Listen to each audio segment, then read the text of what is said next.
Chapter 5, Parts A and B of Aces Up. Aces Up by Covington, Clarke. Chapter 5, Parts A and B. Orders for the front. Part A. McGee's victory had a most salutary effect upon the personnel of the squadron. They lost sight of the fact that he had been highly favored by luck in the encounter, and that but for luck, coupled with skill, the balance might well have been in the enemy's favor. They began to look upon victory as a luscious fruit that would always be served to their table. Defeats were the bitter berries that the enemy must eat. This attitude was greatly strengthened by another fortunate victory of a squadron stationed at Toul. This squadron, while it boasted some splendid flyers, was quite green and had much to learn. But despite this they, too, had been victors in their first encounter with the enemy, and in a manner quite as dramatic as had been McGee's victory. And it was more widely heralded because the victor was wearing an American uniform, and the victory could be properly called the first score for the Americans. It came about in this fashion. A spring day dawned, cold and foggy, and 3 members of the squadron at Toul had gone on patrol. Their ardor was soon dampened by the chill fog, and they returned to their base.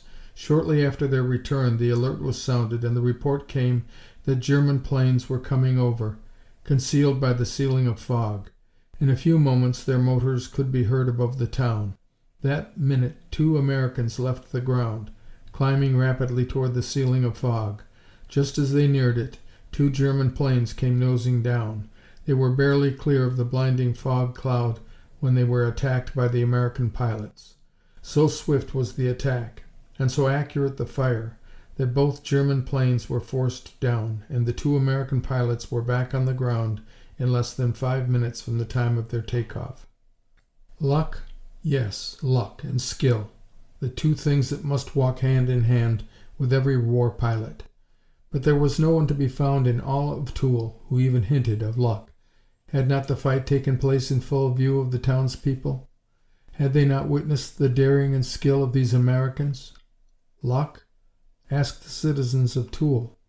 Ah, mais non, monsieur. They would tell you, the German planes dived, so, whoosh, out of the cloud they came, and there were those precious Americans waiting for them, and in just the right place. Is not that skill, monsieur? Then taka taka taka taka went their guns. Only a minute so. Voila! The Boches are both out of control. Ah, that is not luck, monsieur.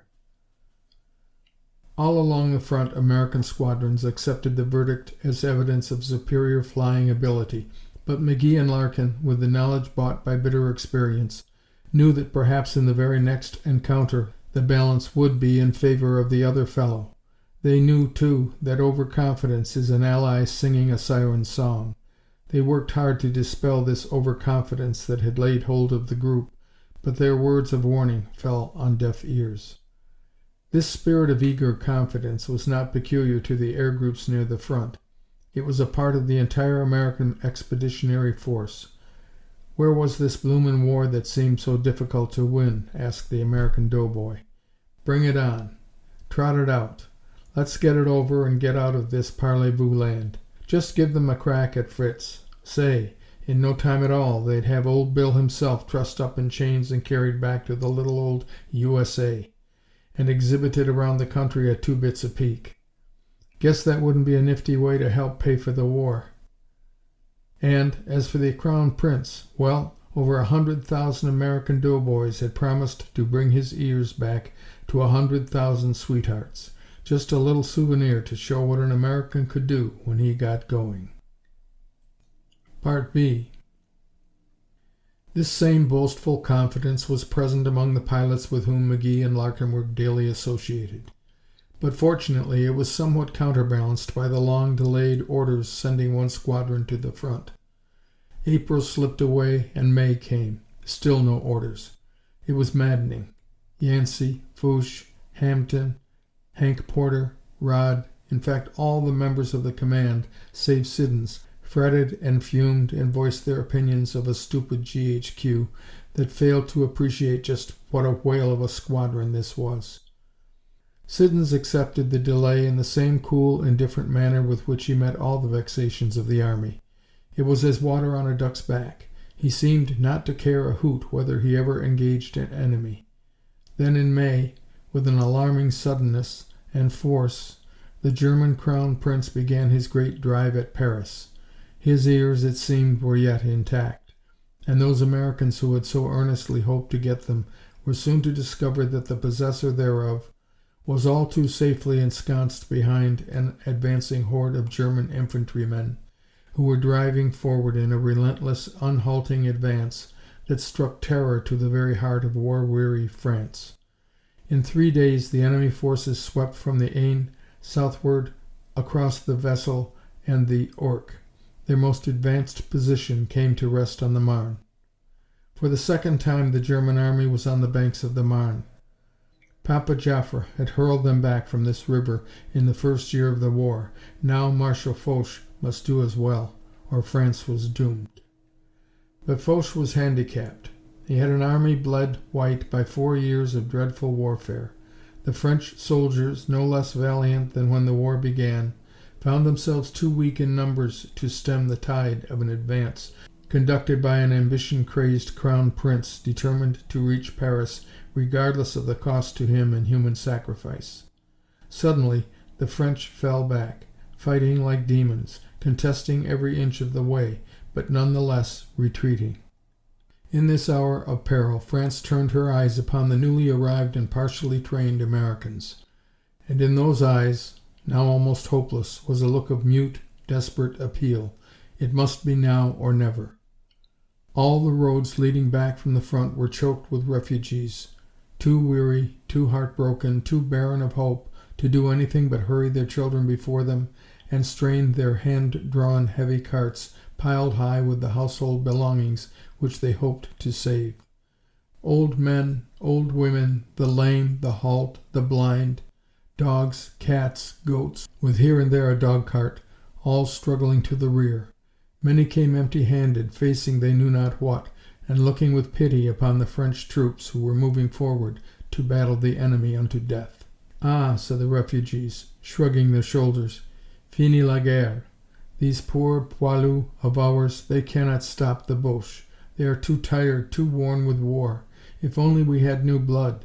If only the Americans would come now. But no, perhaps it is now too late."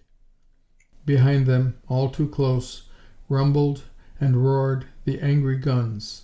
Guns of the enemy furrowing fields and leveling houses and villages. Guns of the French in savage defiance, protesting every inch of advance and holding on with a rapidly failing strength. Help must come now, quickly. And help came. 2 American divisions, ready for action, were summoned by Foch to move forward with all possible speed. The 2nd Division came hurrying from their rest billets near Chaumont and Vessines, northwest of Paris. The 3rd Division came thundering by train and camion from Châteauvillain, southeast of Paris. 2 converging lines of fresh, eager warriors came marching, the light of battle in their eyes and with rollicking, boisterous songs on their lips. At quick rout step they came. This was no parade. This was a new giant coming up to test its strength, and all up and down the brown columns the giant was singing as it came. "Mademoiselle from Armentières, parlez-vous? Mademoiselle from Armentières, parlez-vous? Mademoiselle from Armentières hasn't been kissed for 40 years. Hinky-dinky, parlez-vous?" Slush, slog, went the heavy, hobnailed shoes, slithering through the mud and water of the roads. Mile after mile, hour after hour. At the end of each weary hour, a short rest, an easing of the shoulders from the cutting pack straps. 10 minutes only did they rest. Then down the long columns rang the sharp commands. "Fall in! Fall in!